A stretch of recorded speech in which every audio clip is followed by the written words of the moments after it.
दोस्तों, लघु सचिवालय हिसार के सामने मजदूर आए हैं।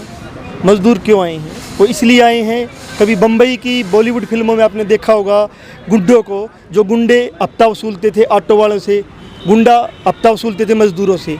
आप हिसार से हम रिपोर्ट कर रहे हैं, तो हिसार में भी ऐसे गुंडे हैं जो इन मजदूरों से हफ्ता वसूलते हैं और लगातार मार पिटाई करते हैं अगर उनको हफ्ता नहीं दिया जाए तो। और जब ये पुलिस में जाते हैं तो पुलिस वाले कहते हैं कि गुंडे नहीं हैं, शरीफ लोग हैं। तो एक बार पूरा मामला जानते हैं। तो क्या नाम आपका? मुकेश। मुकेश, कहाँ से हो? महावीर कॉलोनी में रहते, बिहार का जी। बिहार से हो, महावीर कॉलोनी में रहते हो जी। तो एक बार मामला बताइए, कौन व्यक्ति है जो आपसे हफ्ता वसूलता है? आपसे ही वसूलता है और किसी से भी? नहीं, और किसी से जी, और किसी से मांगा है जी। और किसी से मांगता? हाँ, और मेरे से भी मांगा है जी। आपसे मांगा जी। मतलब पूरा बताइए, जैसे आपके पास आता है, आप कहाँ खड़े होते हो, कैसे मांगता? मैं जी शिव चौक पे से जा रहा था जी सब्जी लेने के लिए। शाम को 5 बजे के लगभग था जी। और वो रोक लिया, बोला उरा, बोला बोलो, बोला जा। वो हाथ कंधे पे ऐसे लगा के बोला चल। ले गया, श्री राम डीजे के नाम से दुकान है, उस दुकान में ले गया।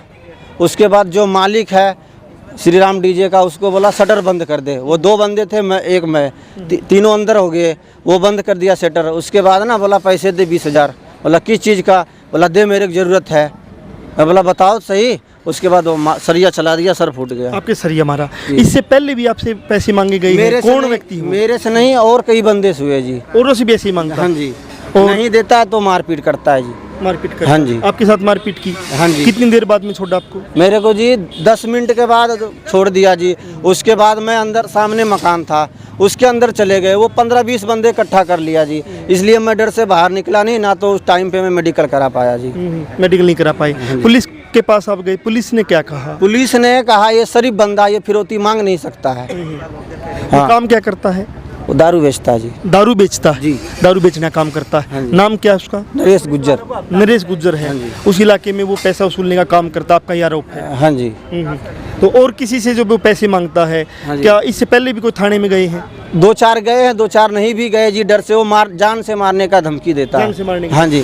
कहता कोई कार्रवाई करेगा, किसी को बताएगा जान से मार दूंगा, ऐसे कहता है। ऐसे बोलता है? हाँ जी। तो आरोप है सीधा सीधा कि गुंडागर्दी की जाती है, पैसा वसूला जाता है। और ये कोई पहली बार नहीं है। अलग अलग जो जहाँ मजदूर खड़े होते हैं, मजदूर चौक जहाँ पे हैं, और मजदूरों की जो कॉलोनियाँ हैं जहाँ मजदूर बहुमत में किराए पे रहते हैं, वहाँ अक्सर ये चीज़ें हमने पहले भी दिखाई है कि लोकल जो वहाँ के गुंडा टाइप के लोग हैं, दारू बेचने का जो काम करते हैं, वो ऐसे लोगों पे पैसे मांगते हैं, मार कुटाई करते हैं। क्योंकि ये प्रवासी मजदूर है।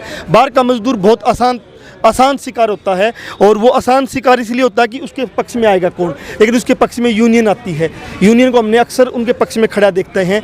आज भी यूनियन के लोग साथ में जाके एएसपी से मिले हैं, तो उससे बार जानते हैं। सर, आज आप मिले हो, इससे पहले भी क्या क्या घटनाएं होती हैं? पहले भी इसके मामले 2-3 बार आए हैं।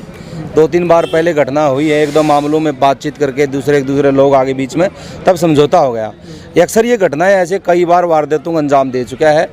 अक्सर इसका निशाना पैसा होता है। मारपीट करना, बहका वातावरण बनाना, लोगों से पैसा ऐंठना, 500, 1000, 2000 इसने पैसा बना रखा है। और पुलिस की भी मिली भगत है वहाँ की, लोकल की।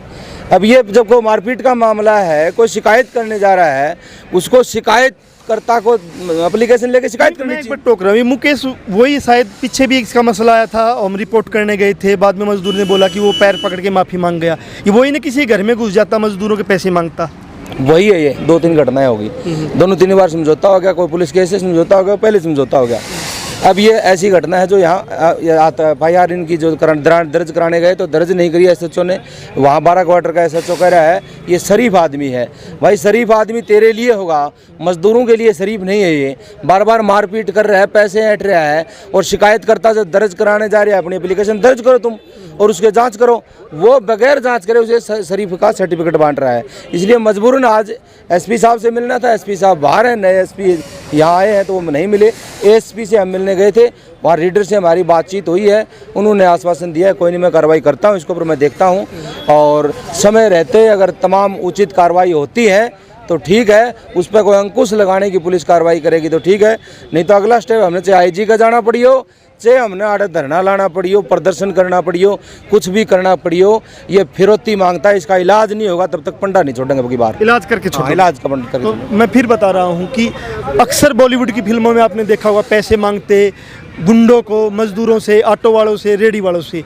आप हिसार में 2023 में हैं, यहाँ भी पैसा मांगा जाता है, ऑटो वालों से मांगा जाता है, रेडी वालों से मांगा जाता है। और जिस मुकेश की बातचीत की जा रही है, इसकी पहले भी घटनाएं हुई है। और हम जब रिपोर्ट करने गए थे तो मालूम हुआ कि समझौता कर चुका है, कि जब फंसता है, केस दर्ज होता है तो डर के पुलिस से मिली भगत करके माफ़ी मांग लेता है जिसने केस दर्ज करवाया। अब मुकेश नरेश गुंडा रहेगा या मजदूर रहेगा, ये पुलिस को देखना है। पुलिस कानून की रखवाली करती है या एक गुंडे की रखवाली करती है, ये भी पुलिस को देखना है। तो जनमंच के साथ आप बने हुए थे, नई अपडेट के साथ फिर हाजिर होंगे।